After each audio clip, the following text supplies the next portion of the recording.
Halo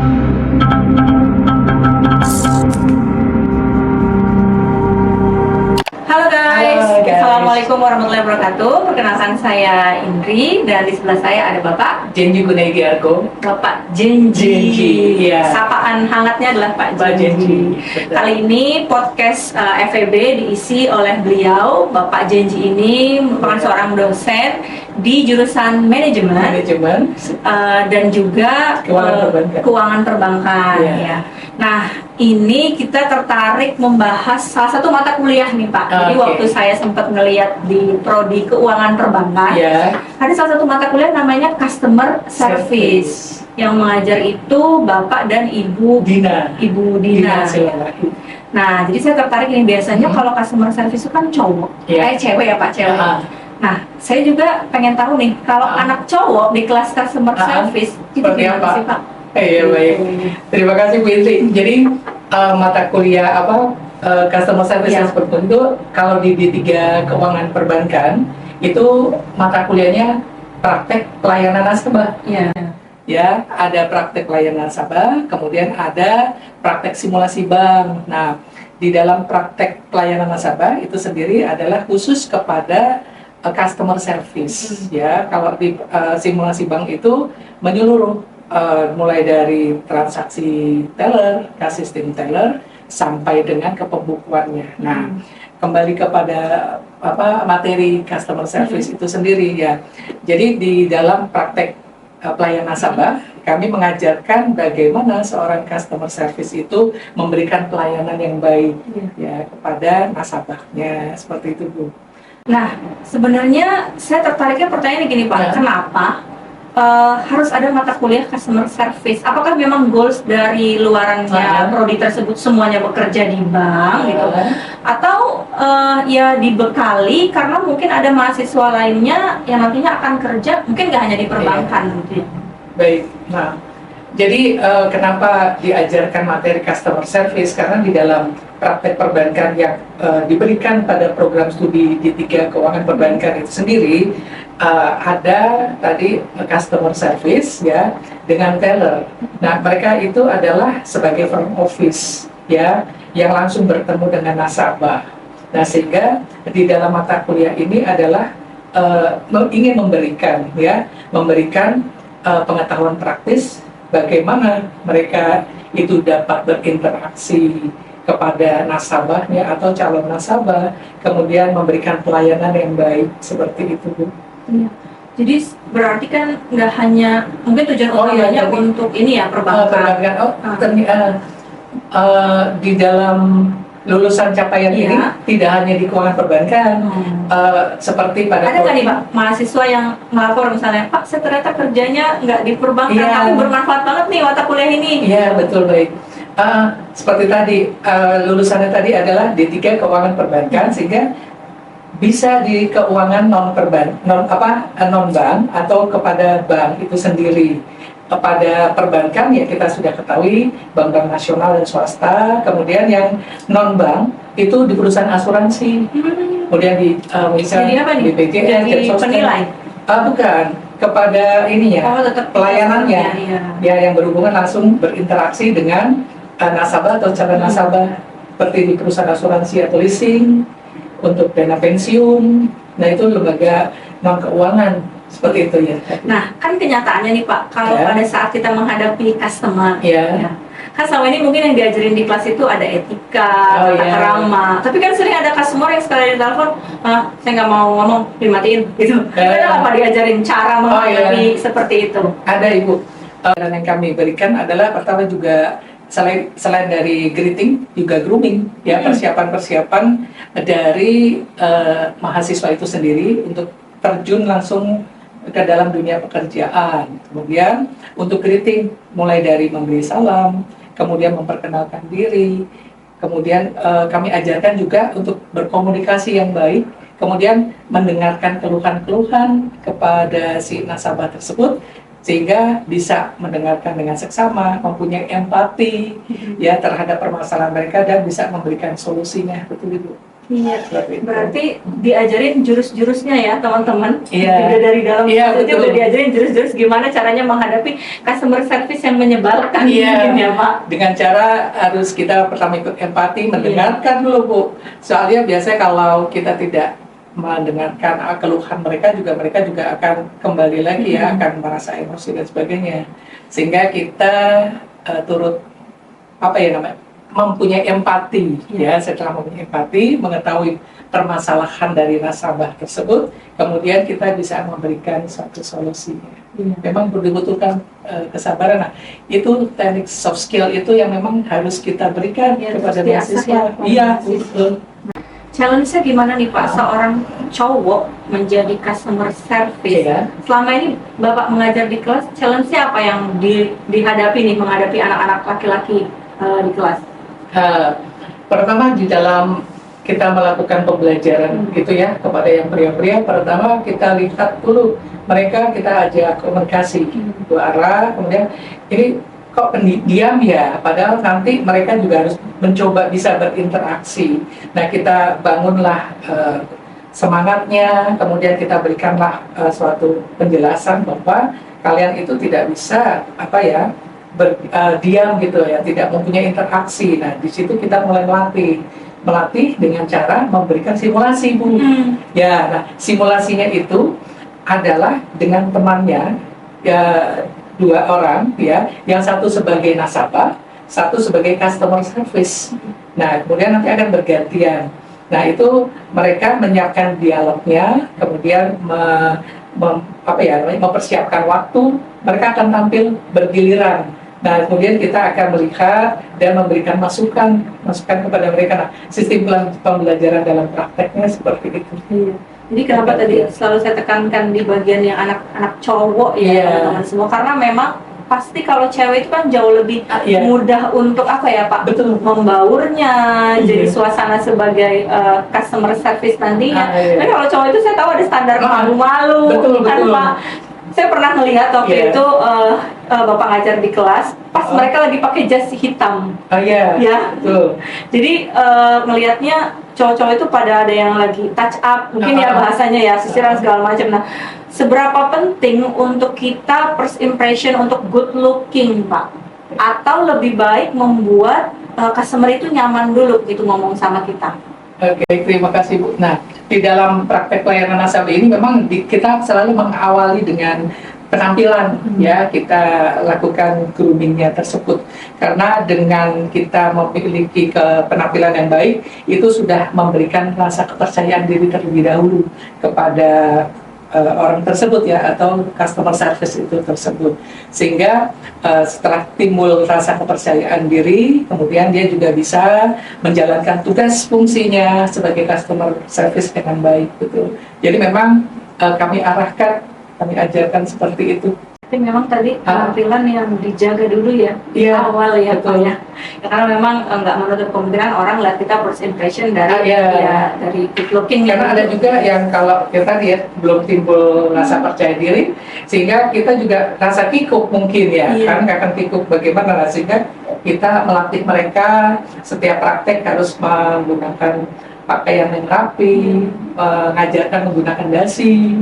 Gitu. Sampai mengajarkan menggunakan dasi juga di kelas itu. Iya, di sesi. Kemudian bergilir siapa yang belum bisa, sehingga mereka nanti kan terbiasa menggunakan dasi seperti itu. Berarti please banget nih sama Pak Jenji, benar-benar memperhatikan hal yang kecil guys. Nah, sekarang tantangannya kita bicara mengenai generasi Gen Z Pak. Ini kan generasi yang mau serba cepat. Bapak mengajar itu udah dari mungkin 15 tahun yang lalu ya Pak ya. Ngelihat perbedaannya apa sih Pak yang dirasa ketika kalau yang di zaman dulu itu begini ya saya ngerasanya, tapi mungkin di zaman sekarang Bapak jauh lebih mudah kah atau ada tantangan tersendiri sebagai pengajar? Ya memang begini Bu Indri, berbeda sekali ya dari tahun sebelumnya sama tahun sekarang. Kalau yang sebelumnya itu mereka pada saat belajar mendengarkan, memperhatikan, kemudian dia mencatat. Dia punya buku catatan seperti itu. Nah, yang saya perhatikan di zaman sekarang, itu rata-rata sebagian besar mungkin ya, sebagian besar yang saya lihat mereka tidak mencatat ya. Katanya, ya saya tanya, kok kalian tidak mencatat? Saya sudah mencatat Pak di handphone. Wah, berarti anak Gen Z sekarang mengandalkan digital seperti itu. Cuman saya selalu memberikan suatu masukan kepada mereka. Jangan terlalu apa ya namanya, kita berpegang pada handphone. Kalau handphonenya itu kadang rusak atau sedang hang atau hilang, nah betul. Itu makanya tidak akan mempunyai catatan lagi, sehingga saya selalu mengarahkan cobalah kalian mencatat ya, mendengarkan kemudian mencatat di buku atau notes, kemudian kalian bisa mendapatkan impact yang bagus karena menggunakan inderanya ya, mendengarkan, meresume dan menyalin dia dengan mata dan sebagainya, sehingga itu membuat lebih mempercepat menguasai materi. Jadi lebih menyerap, lebih cepat mengingat gitu. Betul. Pak. Itu bedanya yang sebelumnya dengan saat ini, Bu Indri. Tapi kadang kan kita juga kalau kebanyakan nyatet pasti dikatain sama mahasiswa, ini mah generasi tua banget ya Pak. Betul. Gitu sedihnya. Betul. Nah, Bapak kan sendiri sebagai dosen ya, Iya. pernah nggak backgroundnya sebelumnya memang kerja di perbankan? Oh baik, terima kasih. Jadi saya itu dulunya sebelum ambil manajemen, ambil kuliahnya di 3 keuangan perbankan, Ibu. Jadi sebenarnya, jadi semua punya 2 latar belakang ilmu yang berbeda. Yang pertama adalah saya dulu akademi perbankan, ya tahun 1988 saya itu kuliah. Kemudian setelah itu melanjutkan mengambil S1 manajemen, manajemen, dan S2-nya juga manajemen dengan konsentrasi manajemen operasional. Sehingga sampai saat ini di semester genap, ganjil saya di 3 keuangan perbankan dan di manajemen, sedangkan di saat ini semester genap saya di mata kuliah semester kalau di manajemen saja, karena adanya di sebelumnya belum pernah ada background sebagai ini pegawai perbankan. Oh belum, Nah, karena dilatih, Bu. Jadi pada saat kami kuliah, kami mendapat bekal ya dalam praktek-praktek perbankan tersebut. Nah, itulah yang membekali kenapa saya mengajar mata kuliah ini, karena sebelumnya juga mendapatkan materi. Hanya bedanya tahun-tahun saya sebelumnya itu kurikulum yang lama ya Bu, tidak ada mata kuliah khusus praktek pelayanan nasabah. berarti dulu masuknya kemana dong? Dalam satu perbankan saja. Oh. Jadi namanya dulu Lab Bank Mini. Oh iya. Nah di Lab Bank Mini itu ya bagaimana cara melakukan pekerjaan, kemudian customer service, bagian jurnal, giro, pembukuan, tabungan, sampai pembukuannya. Jadi tidak seperti sekarang sudah spesifik ada pembagian mata kuliah tersendiri. Mungkin tadi salah satu bentuk perhatian dari Prodi ya teman-teman ya, memperbaharui cara pembelajaran supaya lebih concern nanti bisa melayani customer dengan baik. Iya, betul. Nah, berarti tadi dengan Bapak yang tidak memiliki background sebagai pegawai perbankan atau mungkin sebagai customer service, kesulitannya apa Pak? Atau mungkin kelas ini dibantu nggak sama praktis? Iya, makasih Bu Indri. Jadi di dalam pelaksanaan perkuliahan di program studi D3 Keuangan dan Perbankan, khususnya mata kuliah praktek pelayanan nasabah, kami mempunyai dosen praktisi, ya itu Ibu Dina Selalaki, ya dari salah satu bank swasta yang ada. Kemudian mengajar di kelas besar, kemudian juga mengajar di kelas kecil. Nah, karena ada 2 kelas, Ibu ya, kelas A dengan B, yang satu saya mengajar, yang kelas B-nya itu Ibu Dina. Kemudian tim teaching kami masuk di kelas A dan nanti bergantian.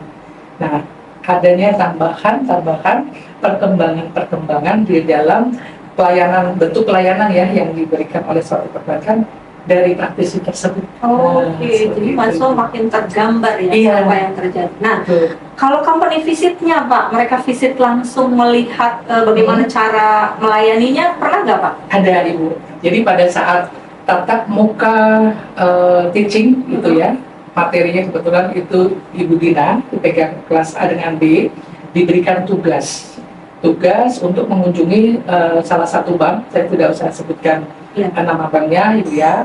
kemudian mereka itu menjadi nasabah atau ingin menabung, menukarkan uang dalam bentuk dolar dan sebagainya, sehingga melakukan penilaian, melihat dari item-item apakah petugas tersebut menggunakan seragam yang sesuai, rapi, menggunakan nentek, menggunakan dasi, mengucapkan salam, kemudian dan segalanya. Oh, ada runtutannya ya Pak? Ada.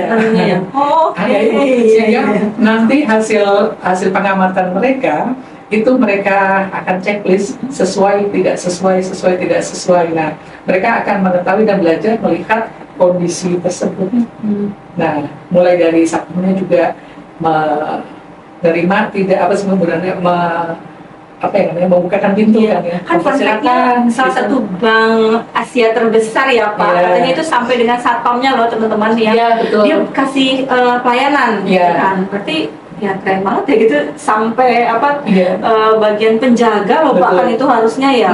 Dan mereka amati semua Ibu dari mulai dari awal, kemudian melakukan transaksi, katakan ya ada yang sudah punya tabungan pada bank tersebut, diterimanya seperti apa, diberi penjelasan seperti apa, kemudian datang ke customer service misalkan mengalami ATM yang tertelan, bagaimana mereka bisa memberikan solusi kepada si mahasiswa tadi yang mengalami permasalahan, sehingga mereka langsung belajar terjun seperti itu. Iya. Nah, saat itu langsung terus dipaparkan Ibu. Berarti Tiap-tiap mahasiswa kelompok, setelah kunjungan langsung ke perusahaan perbankan, Iya. mereka akan memaparkan gitu. Iya, hasil kelompoknya tersebut kemudian langsung diberikan masukan pada dosen tersebut. Sejauh ini setelah mahasiswa turun langsung ke lapangan gitu ya Pak, apa sih kesulitan yang mereka temukan? Misalnya ditolak gitu sama perbankannya, oh nggak boleh gitu atau gimana? Saat sebelum menjadi, saat masih mahasiswa? Masih mahasiswa, mereka lihat ke lapangan kan tadi. Oh tidak sih, biasanya semua dosen ya semua mahasiswa akan diterima dengan baik karena pasti sudah dibukakan pintu oleh satpam, ditanya ada keperluan apa, kemudian menyampaikan ingin melakukan pembukaan rekening misalkan, atau mengalami suatu masalah. Berarti kayak secret agent dong mahasiswa? Iya, betul. Oh, oke. Betul, seperti Iya. itu Ibu. Sehingga hasil laporan itu pun sebenarnya bisa juga berguna bagi bank yang kita lihat tadi. Ada Bapak ditemui saat itu, ada yang lupa, mungkin habis istirahat ya Bu ya, nempel lupa terpasang. Nah, sehingga pada saat mahasiswa tersebut bertemu kepada pegawai tersebut, dia setelah melihat baru nanti dia duduk, dia tidak pakai name tag dalam kondisi ini. Nah itu mereka juga harus mengetahui bahwa di saat-saat mungkin isoma istirahat, kemudian letakkan, mungkin juga jangan lupa memasang kembali. Artikan secara teoretikal, it's very perfect, sempurna banget kan Pak, runtutannya dari mengucap salam, menyapa kabar, atau mungkin ada yang bisa saya bantu dan lain-lain. Setelah kita lihat ya Pak, kejadian nyatanya di lapangan, nggak semua perbankan melakukan itu. Menurut Bapak nih, selaku akademisi, apa sih yang salah gitu dari mereka, bukan mereka ya, maksud saya perilaku tersebut lah gitu Pak, kok bisa jadinya miss ya gitu. Padahal Bapak kan pasti selaku pengajar, kayaknya di kelas saya nggak pernah ngajarin kayak gini deh, ini sekolahnya di mana sih gitu. Saya pikirnya gitu ya. Iya, tapi tidak semua seperti itu sih Bu ya, Bu Indri. Jadi pada saat terjadi hal-hal seperti itu biasanya karena terlupa, karena tergesa-gesa ya, setelah mungkin isoma dan sebagainya, mungkin dia juga mungkin ada yang lepas dasi atau mungkin tadi renteknya, jadi tidak, memang itu secara tidak sengaja. Pak janji sampaikan untuk yang cowok-cowok ada poin sendiri untuk menampilkan supaya mereka bisa jadi good looking. Tadi penekanannya kenapa saya bilang cowok tuh karena ya mungkin yang paling PR lah Pak ya, gimana sih nggak buat cowok-cowok ini paling sulit supaya buat cowok-cowok ini jauh lebih bisa memvaluekan dirinya gitu. Ada nggak sih Pak khusus treatmentnya yang diberikan? Ya baik, terima kasih Bu Indri.